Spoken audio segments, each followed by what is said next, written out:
owned by Dun & Bradstreet. We're the world's largest, most comprehensive source of business insight about companies, people, and industries, and that encompasses over 150 million companies worldwide on the Dun & Bradstreet database, and Hoovers is about 60 million companies and a whole bunch of really good information about those companies. So let me just start way back at the beginning. Why did we even think about having an API? Really, it was an accommodation for our existing customers. We have millions of customers that log into our website, or they get a data feed from D&B. Probably a lot of you out there are doing something similar to that with our company. And what we discovered is that our customers actually had a need to integrate content in a way that they couldn't do with just the regular website. So hence, a bunch of smart people in our IT department decided that it would be really cool to have an API where they could just tap into it directly and pull our content into their account planning modules or into their homegrown CRM system or whatever it happened to be. So that's where we started. And it really fit with what we were trying to do because we were trying to give people more access to our information in their workflow. And we were trying to figure out a way to get more stickiness and retention because it's hard. When you're a subscription-based business, you go through a lot of churn. The one thing that we didn't count on was crowdsourcing innovation. So actually, we had no idea what that even was at the time. And so what it's turned out to be is that once we opened up our API and we issued a press release saying Hoovers now has an API, we have been flooded with developers that want to get at our content and to do really cool and interesting things with it. And I'll show you a few of those as we go throughout the presentation. But it was stuff that we would never, ever have had a clue. We would never have developed it no matter how good our product development team is. And so that was, it was really an interesting outcome of this, and it caused a whole bunch of challenges and opportunities. So we put up a developer site that has some information about the API, all the different calls that you can make and what the data is. And we run a forum so that developers can ask questions. We have, as Laura mentioned, we have a free test key so developers can apply, and it's actually self-service, instantaneous. You immediately will get a key returned. Gives you access to a whole bunch of information that you can use to practice coding, and then when you're ready to get access to our full production data, then you let us know and we come up with some kind of a contract and away we go. So today, in fact, on Friday, was that Friday the 12th or was 13th? Oh, you're right, it was Friday, yeah, it was Friday the 13th. So Thursday, we actually launched version 3, so we've been out there for a year. Version 3 added a bunch of content that we didn't have before. So we went from 34 million companies to about 60 million. We added a ton of international companies. So any of those of you that are out there thinking that your particular application might be a good fit with business content, we have a lot of international business now. We have rich information about companies. So everything from what does that company do, what are their challenges and pain points, number of employees, sales size, historical financial information. We've added to that news and also the Dun & Bradstreet corporate family hierarchy, which can be really valuable for companies like law firms, for example, that want to see a company that might be a client of theirs, and they want to see where's that company or what are they related to in terms of the parent organization, make sure they're not on opposite sides of their own, representing opposite sides of their own customers. We also added the D&B pre-screen score, which I'm not supposed to say is a credit score because it isn't really, but it's a modeled score that helps you determine whether or not the company that you're about to do business with is likely to actually pay you for whatever the business is that you're doing. And so for a lot of companies, it's a great score to have. It just helps you hone in on the companies that might be more worthwhile spending time with. We also added First Research Profiles. It was an acquisition that we made about a year and a half ago First Research is very rich information about industries, all balled up into very succinct profiles. So you could look up a biofuels company, or actually you'd look up biofuels and find out, what are the key challenges and pain points? What are 5 C-level speaking points? If I'm going to go call on one of those companies, what are the top 3 questions that I could ask to actually sound halfway intelligent about that business? A really great set of tools for companies that deal horizontally with a lot of different industries and need to get smart pretty quickly. So that's all of the stuff that we have available via our API. So the journey starts in October of last year. All of the content and all of the activity around our API has led us to some pretty impressive results. So we've generated over $1 million in revenue in the last year, which is pretty good, although our company's expectation was significantly more than that. So I think one of the things that I would throw out as, as a lessons learned, and I have a more formal slide on that, is that there's no, I can't emphasize how much you can underestimate the connection that's required between your business leadership and your technology folks and your product folks. Because you can build so much cool, you can build a lot of really cool things, but if the business isn't in tow and isn't along on your journey, it's not, you're not going to get the buy-in, you're not going to get the resources that you need to build for the future. So we have more than 50 clients. Now these are developer clients. We have actually way more than that in terms of our internal enterprise type clients where we've just integrated into their CRM system. But for resale products, we have about 50. So things that are part of this story and part of the journey that we're still figuring out, the value prop, we didn't have a clue, like I said, that when we first launched this, we didn't really understand what the value was. We have a lot better idea now, but it's still evolving. And it's things like being able to get at all this really great data without having to store it, without having to maintain it. We do all that for you.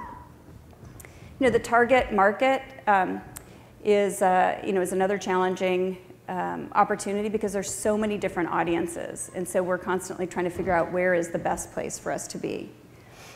Sales process and pricing, and how does the API fit in with Hoovers? I mean, we have this subscription-based business that's humming along with a bunch of direct salespeople selling subscriptions to our information, and now we have a whole new way for people to get at our information. And how those two things work together is something that we are still in the process of figuring out. Our current use cases, mobile, CRM. CRM is probably our biggest one because there's just an automatic need, real need for our information. Enterprise applications is what we define as companies using the data for their internal use, like integrating with their own account planning module or their finance department.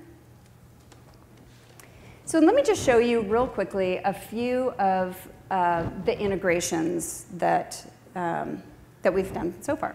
So this is the first one, a CRM integration where you're sitting inside your CRM system, and we have an integration with Salesforce, Oracle, Siebel, and Microsoft Dynamics on-prem and online, working on a number of other ones as we speak. And from within the workflow of a CRM system, you literally call out through our API to retrieve any one or all of, potentially, our 60 million records. And you can use that to update information in your CRM system or build a list of prospects that you want to import to your CRM system. We've built in some intelligence like preventing duplicates. Our system will go and check to see if you already have that record in your CRM system before it allows you to add that. And then we also link out to the Hoover's online site for the more info pieces, which don't necessarily format really nicely inside a CRM system, but they pop up inside an iframe. This web form enrichment widget is something that we'll be releasing very soon. And it's really just a way for any company that has a website with a web form to be able to hit our API real time. The moment that somebody types in their company name, it automatically sends a request out through our API to bring back information about that company. So it can do a couple things. One is, as soon as they click that is their company off the results list, now you know exactly who they work for and you know a ton of information about that. So that lead is 50 times more valuable than just getting the name and the company name and an email address. And we can either present that information to the user, or we can just send it along behind the scenes and dump it into their CRM system or their call center or wherever it goes. Sogni is, I always love to plug Sogni because every now and then you get a tool that just knocks your socks off so you can't live without it. So Sogni is this for me, and it's basically a tool. Sogni's Inbox spelled backwards. It's a company in San Francisco that created a tool that helps you organize and manage your email. And if it could only respond to my email for me, that would really be awesome. But essentially what it does, our integration, you can see there's a little Hoovers link, and we key off of the domain name of the email address of the sender, and as soon as, whenever you're hovering over that email address, it's automatically going out to our API and returning high-level information about that company. Now, you can click through and get more detailed information if you want, but it's, it all happens real time. One of the key changes in our company is that we're trying to transform ourselves from just a business data company where you have to come to us and try to find stuff that's valuable for you, to actually being much more integrated and proactively involved in your workflow. Because we know people don't have a lot of time, and especially like Gen Y and millennials don't have the desire or necessarily the patience to do the amount of research that baby boomers did. So we want to be very relevant and proactively involved in your workflow. Lead Liaison is a company that is in the marketing automation space. Basically, they do lead append, so similar to what I showed with our web form widget. The difference being is our web form widget allows anybody to use it. I mean, we'll probably just make that available and it will spread virally because anybody can just grab the widget and stick it onto their website. Attain CI is another integration of competitor customer intelligence function. Broadlook Profiler X, some of you may have heard of. It's a way to look up mid-level managers and get a very tight response so that you know the person you're trying to find is actually that person. You don't have to spend a lot of time trying to find, who is the the director of engineering for some specific company. You can go to Broadlook and find it, and then Hoovers actually brings along a lot of information about that person or about that business. A lot of the other speakers have talked a lot about the business models and measurement, so I won't go into a whole lot of detail here. I'm happy to talk to anybody at the reception, or you can feel free to email me afterwards. But let me just focus in on a couple of things. One of the things that we discovered with our API, because it's content-based and it's ubiquitous content, business content is used by a lot of companies for a lot of things, the developers that came to our site and built applications were also looking for us to be a distribution channel for them.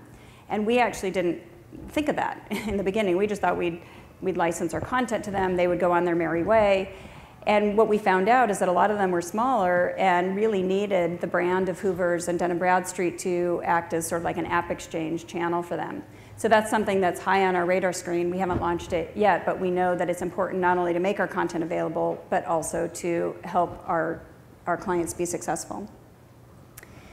On pricing, oh boy, I wish I could give you any advice on this one. All I can tell you is that every day, every potential client that we get is a new opportunity for us to figure out a new creative way to price our content. We thought, we had the model down at first, and then it didn't fit a couple, if we were charging per user, per month, and we'd get somebody that only would want a little bit of the content and not everything. And so I would just say, in terms of pricing, just be as open to new ideas as you can. Doesn't necessarily coincide with how you might be pricing your current services, although you don't want to automatically cannibalize a lot of your business, but in some respects maybe cannibalizing a little bit of your business for the opportunity to grow exponentially is a good thing. And so like I said, I'm happy to talk to you individually about some of the thought process that went into how we've tackled this, but if you haven't figured it out yet, don't worry, because we have a really big client base and a lot of revenue, we still haven't figured it out. And just as a wrap up, in terms of lessons learned, protecting our IP is really, really important to us as a data company. And when you give somebody the keys to the kingdom, you have to really know who you're dealing with. That can be quite challenging sometimes. So all of you, would have to find your own way of doing it. But I would just say we've run into some problems where that was a big challenge for us. The other thing that I'll just end with is that we really underestimated the need for tech support. We thought an API would actually be so easy, and we have this great software developers kit, and we thought, oh, it's, and everybody tells us how easy it is to get in. But anytime you have any kind of integration services and people are paying money for those, you're going to have problems. And you really need to have pre-sales tech support and post-sales tech or implementation support. And so I would just suggest put that on your wish list right before you get started. We can talk about the future later. I know I'm running out of time. We look forward to being present on all of the major cloud platforms that are emerging. We really want the Hoovers API to be something that is out there, available for many, many people to obtain and consume as easily as possible. So thank you very much for your time today, and look forward to